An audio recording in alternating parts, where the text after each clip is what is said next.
but I want you to take it personal. And my personal question to you is, why not you? You've got the brains, you can make decisions, you can study the plan, you can change your life, you can grow immensely in the next few years, you can make your dreams come true, you can build a financial wall around your family nothing can get through, you can become healthy, you can become powerful. Why not you? If there is something that you feel is good, something you want to do, something that means something to you, try to do it. Because I think you can only do your best work if you're doing what you want to do, and if you're doing it the way you think it should be done, and if you can take pride in it after you've done it, no matter what it is. Why not you be the one to make it, to start that business, to do the impossible, to do what people don't even think that anybody could do? Why can't it be you? If you have an idea that you genuinely think is good, don't let some idiot talk you out of it. Intentionally act like the person you want to become. Because when you intentionally act like the person you want to become, your brain sees you taking those actions, so your brain starts to change the way it relates to you. When your brain sees you high-fiving yourself in the mirror, it starts to go, oh, wait a minute. Steven loves himself. Steven's cheering for himself. We don't beat Steven up. And I'm here to say that I'm ready to pledge my support to make your personal dreams come true. I asked the question, why not you? But I'm not gonna ask it and just walk away. I'm gonna ask it and walk with you in this journey as we take Herbalife around the world. What if? A lot of times I'll be in a 200-mile run or something like that, and I'm all jacked up. Body's broken, mind's broken, spirit's broken. I started to say, what if I can pull this off? When I first walked into the Navy SEAL recruiter's office, he looked at me and said, there's only been 35 African Americans in 70 years make it through. You know what I said to myself? What if I can be the 36th? The next time that you start obsessing over what could go wrong. What if I don't like it? What if it doesn't work? What if I get rejected? What if what if I look stupid? What if they judge me? What if this? Say this. What if it works out? What if it works out? The more you say out loud, what if it works out? You substitute the negative bullshit with something positive. What if it works out? The biggest advice I could give you right now, the biggest advice that anybody could give you, and this is not my words, Woody Allen told me this. I said, Woody, what's the secret to success? He said, 85 to 90% of life is just showing up. Show up.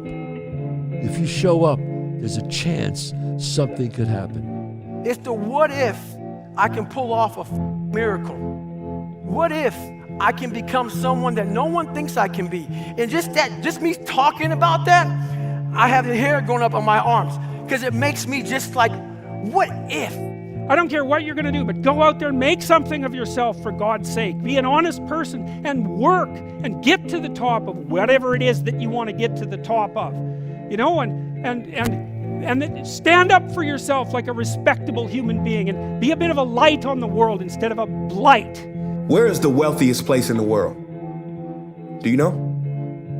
It's not China, it's not Dubai, it's the graveyard. Because in the graveyard, you will find inventions never invented, businesses never erected, songs never sung, books never written, ideas never nurtured, people never realized, because they were scared to take a risk. Scared like you. But you want to know something else? You're not in a graveyard yet. Don't waste your damn life.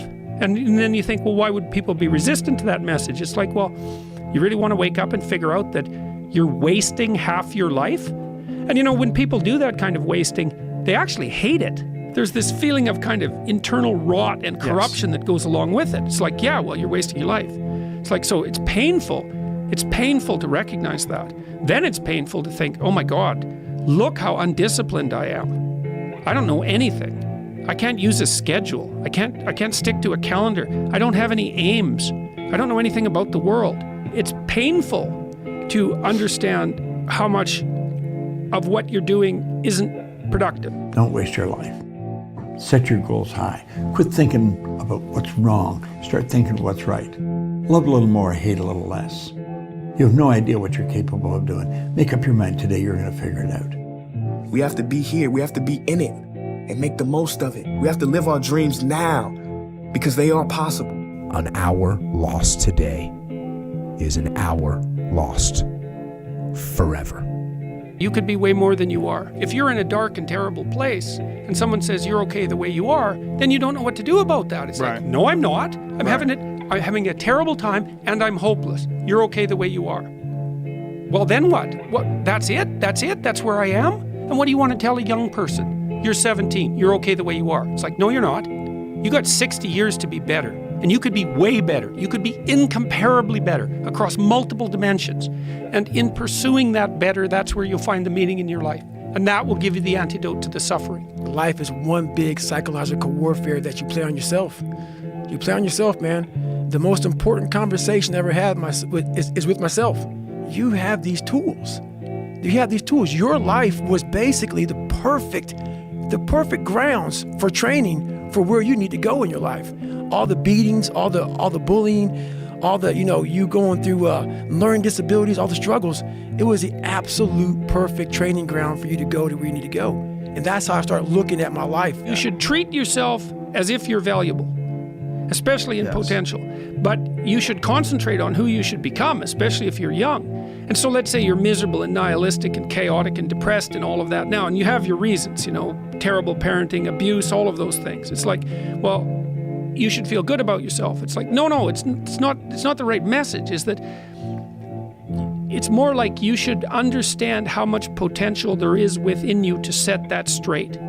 And then you should do everything you can to manifest that in the world, and it will set it straight. And if you stand up and face it with a positive, with a noble vision, with discipline and intent, you can go far farther to overcoming it than you can imagine. The fastest way to take control of your life is to stop controlling everyone around you. Focus on what you can control. Focus on what you're getting, not what anyone else is getting. Whenever you get an opportunity, you take advantage of it. You treat it like it's the Super Bowl. You treat it like it's game day. Go out there and treat practice like no one else does.